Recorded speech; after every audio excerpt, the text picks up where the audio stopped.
कल्पना कीजिए, एक साधारण सा युवक है। न उसके पास किसी बड़े विश्वविद्यालय की डिग्री है, न महंगी किताबें, न कोई शानदार प्रयोगशाला। उसके कपड़े साधारण हैं, घर की आर्थिक स्थिति कमजोर है और कई बार उसके पास ठीक से भोजन करने तक के पैसे नहीं होते। लेकिन उसकी पुरानी नोटबुक के पन्नों पर ऐसी ऐसी गणितीय समीकरणें लिखी हैं जिन्हें देखकर दुनिया के महान गणितज्ञ भी हैरान हो जाए। लोग उसे शुरुआत में समझ नहीं पाए। कॉलेज में वह असफल हुआ, नौकरी के लिए भटका, उसकी प्रतिभा पर सवाल उठे। लेकिन एक दिन उसी युवक की लिखी एक चिट्ठी इंग्लैंड के कैम्ब्रिज विश्वविद्यालय पहुंची। चिट्ठी खोलने वाले प्रसिद्ध गणितज्ञ ने उसमें लिखे सूत्र देखे और समझ गया, यह कोई साधारण इंसान नहीं है। वह युवक था श्रीनिवास रामानुजन, एक ऐसा भारतीय गणितज्ञ जिसने केवल 32 वर्ष की छोटी सी जिंदगी में गणित की दुनिया पर ऐसी छाप छोड़ी कि आज एक सदी बाद भी उनके सूत्रों पर शोध हो रहा है। रामानुजन का जन्म 22 दिसंबर 1887 को तमिलनाडु के रोड में हुआ था। उनका परिवार बहुत अमीर नहीं था। उनके पिता एक कपड़े की दुकान में काम करते थे और उनकी मां घर संभालने के साथ मंदिर में भजन गाती थीं।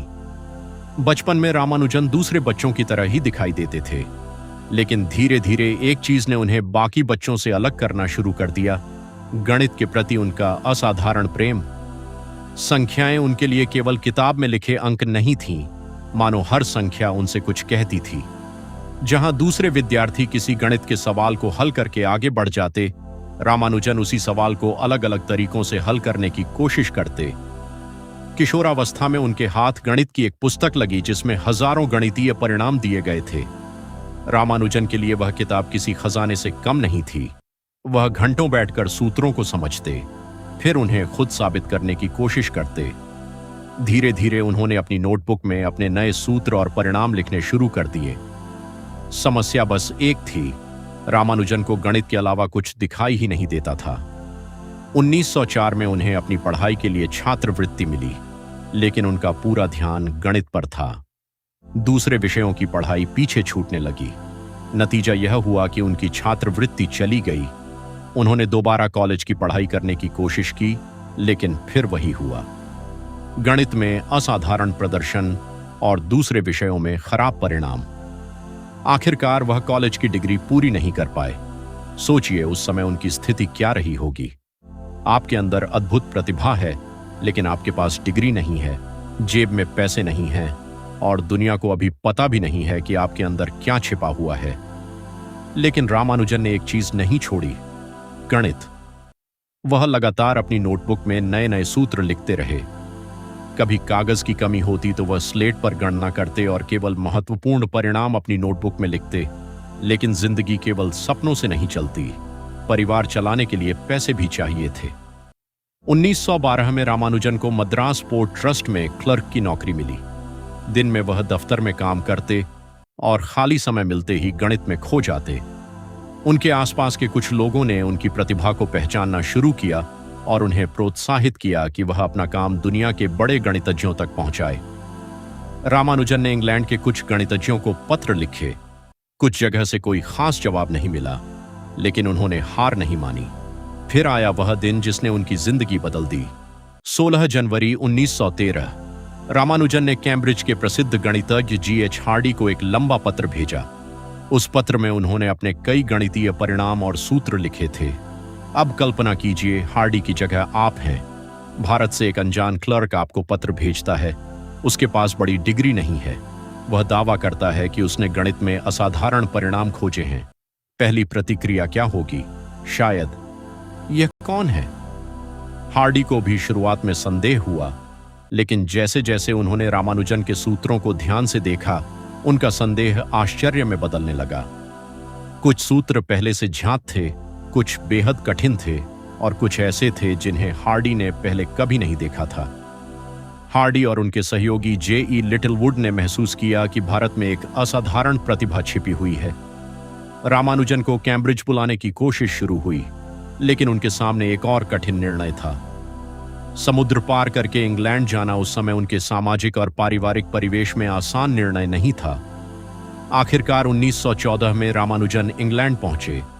जिस युवक के पास कभी कॉलेज की डिग्री तक नहीं थी, अब वही युवक दुनिया के सबसे प्रतिष्ठित शैक्षणिक केंद्रों में से एक यूनिवर्सिटी ऑफ कैम्ब्रिज में महान गणितज्ञों के साथ काम कर रहा था। हार्डी और रामानुजन की जोड़ी अद्भुत थी। हार्डी गणितीय प्रमाण और कठोर तर्क पर जोर देते थे। रामानुजन कई बार किसी परिणाम तक मानो सीधे पहुंच जाते थे। वह कहते थे कि कई गणितीय विचार उन्हें उनकी पारिवारिक देवी नमगिरी की कृपा से प्राप्त होते हैं। उनकी सोच इतनी अलग थी कि हार्डी भी कई बार आश्चर्यचकित रह जाते। रामानुजन ने number theory, infinite series, continued fraction और पार्टीशन सहित गणित के कई क्षेत्रों में महत्वपूर्ण योगदान दिया। 1918 में वह रॉयल सोसाइटी के फेलो चुने गए। यह बहुत बड़ा सम्मान था। उसी वर्ष वह ट्रिनिटी कॉलेज, कैम्ब्रिज के फेलो भी बने, जिस युवक की पढ़ाई कभी अधूरी रह गई थी।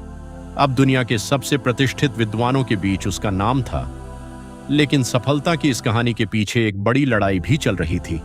उनकी सेहत लगातार खराब हो रही थी। इंग्लैंड का ठंडा मौसम, भोजन की कठिनाइयां और बीमारी ने उनके शरीर को कमजोर कर दिया। 1919 में वह भारत लौट आए। शरीर कमजोर था, लेकिन दिमाग अभी भी गणित में दौड़ रहा था। बीमारी के दौरान भी उन्होंने काम करना बंद नहीं किया। अपने अंतिम समय में भी उन्होंने ऐसे गणितीय विचार लिखे जो बाद में शोधकर्ताओं के लिए बेहद महत्वपूर्ण साबित हुए। 26 अप्रैल 1920 को केवल 32 वर्ष की उम्र में श्रीनिवास रामानुजन का निधन हो गया। उनकी जिंदगी बहुत छोटी थी, लेकिन उनकी कहानी यहीं खत्म नहीं हुई। दशकों बाद भी गणितज्ञ उनकी नोटबुक में लिखे सूत्रों को समझते और विकसित करते रहे। उनके प्रसिद्ध मॉक थीटा फंक्शन सहित कई विचार आगे के गणितीय शोध के लिए महत्वपूर्ण बने। रामानुजन की जिंदगी हमें एक बहुत बड़ी बात सिखाती है। हम अक्सर सफलता को डिग्री, पैसे और सुविधाओं से जोड़ते हैं, लेकिन रामानुजन के पास शुरुआत में इनमें से लगभग कुछ भी नहीं था। कॉलेज में असफलता मिली, आर्थिक परेशानियां आईं, उनके काम को तुरंत पहचान नहीं मिली। फिर भी उन्होंने उस चीज को नहीं छोड़ा जिसके लिए उनका मन बना था, गणित। और उनकी जिंदगी से जुड़ी एक घटना आज भी बहुत प्रसिद्ध है। एक बार हार्डी उनसे मिलने आए और बोले कि जिस टैक्सी से वह आए उसका नंबर 1729 था और उन्हें वह संख्या साधारण लगी। रामानुजन ने तुरंत कहा, नहीं, यह बहुत दिलचस्प संख्या है, क्योंकि 1729 सबसे छोटी संख्या है जिसे दो अलग अलग तरीकों से दो घनों के योग के रूप में लिखा जा सकता है। यही रामानुजन थे। जहां दुनिया एक साधारण संख्या देखती थी, वहां उन्हें एक कहानी दिखाई देती थी। जहां कॉलेज ने एक असफल विद्यार्थी देखा, वहां इतिहास ने एक महान गणितज्ञ पाया। इसलिए जब कभी किसी परीक्षा की असफलता आपको यह महसूस कराए कि आप जीवन में सफल नहीं हो सकते, तो रामानुजन को याद करना। एक परीक्षा आपकी पूरी प्रतिभा का फैसला नहीं कर सकती।